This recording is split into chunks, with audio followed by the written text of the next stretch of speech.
बार बार मुख चूमते हैं, बार बार। मानो ये दुनिया को बताना चाहते हैं कि ऐ दुनिया वालों देखो, मैं किसी रूप में आऊं मगर अपने भक्तों के दोषों को मैं मिटा देता हूँ, उसे निर्मल बना देता हूँ। और वही भगवान के परम लाडले सखा श्री सुदामा जी महाराज जब द्वारिका जाते हैं तो भगवान अंत में भर लेते हैं और उनका बार बार मुख चूमते हैं। मानो भगवान बताना चाहते हैं कि आप कितना भी गरीब हो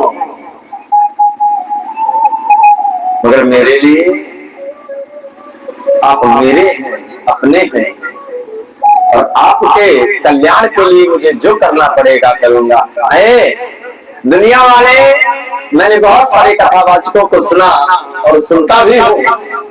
कुछ कथावाचक सुदामा जी के बारे में अनर्गल व्यासपीठ से बैठ के करते हैं। ध्यान देना, बात आई सुदामा जी की तो थोड़ी सी चर्चा।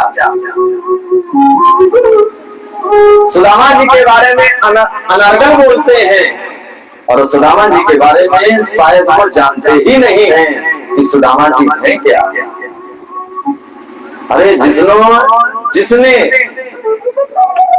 भगवान कृष्ण को द्वारिकाधीश बनाने के लिए जिसने त्याग किया है, भगवान कृष्ण पे आने वाली गरीबी को अपने ऊपर ओढ़ लिया है। प्रथम बात, आजकल लोग क्या करते हैं, वो दिखाते हैं, हम तो कह देते हैं साफ साफ, ये जितने झांकी झांका दिखाते हैं इनका एक दिन सत्यानाश पक्का है। देवी देवताओं के स्वरूपों को जो नचाते हैं और नचा नचा करके पैसा अर्जित करते हैं, रामा ही जाने इनका क्या होगा। अरे अगर इतना ही शौक नचाने का है तो अपनी अम्मा को ले जाओ, जगत जननी को काहे को नचा रहे हो भैया, राधा रानी के स्वरूप को क्यों नचा रहे हो। और आज अगर दूसरे संप्रदाय के लोग सनातन धर्म का मजाक उड़ाते हैं, कांवर जा रही है, भोले बाबा ट्राली पे नाच रहे हैं, अरे राम राम कैसी विडंबना है। दूसरे लोग, दूसरे संप्रदाय के लोग सनातन धर्म का उपहास उड़ाते हैं और इसके जिम्मेदार ये कथावाचक है। हमारे जैसे कथावाचक जो कुछ धन के लालच में 1000, 2000, 5000, 10,000 रुपए के लालच में देवी देवताओं के स्वरूपों को नचाते हैं। अंतिम दिवस में सुदामा जी को कमंडल पकड़ा दिया, भीड़ में प्रवेश करा दिया, कमंडल भर गया पैसों से। कितने दिन खा लोगे उन पैसों को, कितने दिन खाओगे उन पैसों को। मैं तो साफ साफ कह दिया करता हूं, सुदामा जी को दरिद्र घोषित करते हैं, शर्म नहीं आती? सुदामा जी दरिद्र नहीं है। पहली बात, ब्राह्मण कभी दरिद्र नहीं हो सकता क्योंकि ब्राह्मण के दाहिने चरण के अंगूठे में लक्ष्मी का वास है। ब्राह्मण कभी दरिद्र नहीं हो सकता। और जितने सुंदर शब्दों का चयन सुदामा जी के लिए किया है, सुखदेव भगवान ने पूरी श्रीमद् भागवत में किसी के लिए उन शब्दों का चयन ही नहीं किया।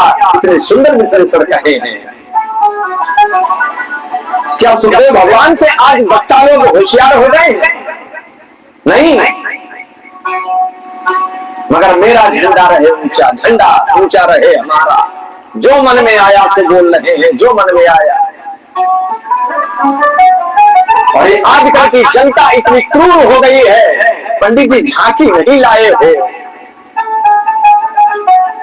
अरे कोई वक्ता अगर व्यासपीठ से अनर्गल आलाप कर रहा है तो टोक दीजिए उसे। श्रोता का ये परम कर्तव्य है, परम धर्म है।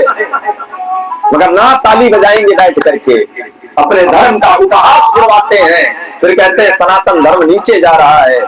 नीचे जाने का अभिप्राय हम ही लोग उसे नीचे लेकर के जा रहे हैं, हम और आप। अरे सुखदेव भगवान ने तो यहां तक कहा है सुदामा जी के लिए, श्री राम चलते प्रथम श्लोक, एक भी जगह दरिद्र अगर कहा हो, श्री कृष्ण सखाश्रित ब्राह्मणो ब्रह्मवेत्तम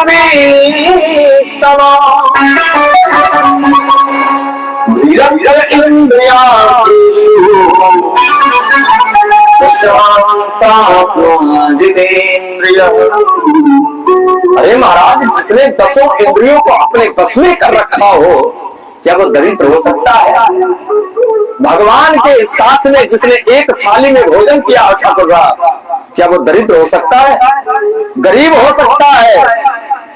दरिद्र कौन है? दरिद्रो अस्त असंतुष्टो, जो संतोषी नहीं असंतोषी है, वो है दरिद्र। और सुदामा जी परम संतोषी है, परम संतोषी। उनके जीवन में संतोष का भंडार है। रोटी है तो राधे राधे, नहीं है तो राधे राधे। आएगी कथा, सुनाऊंगा कथा कि जो सुदामा जी ने, आजकल के वक्ता कहते हैं चोरी करके चने खाए हैं। सुदामा जैसा ब्राह्मण क्या चोरी करके चने खाएगा? नहीं, श्रापित चने सुदामा जी ने खाए हैं, श्रापित चने। बोले सच्चिदानंद भगवान की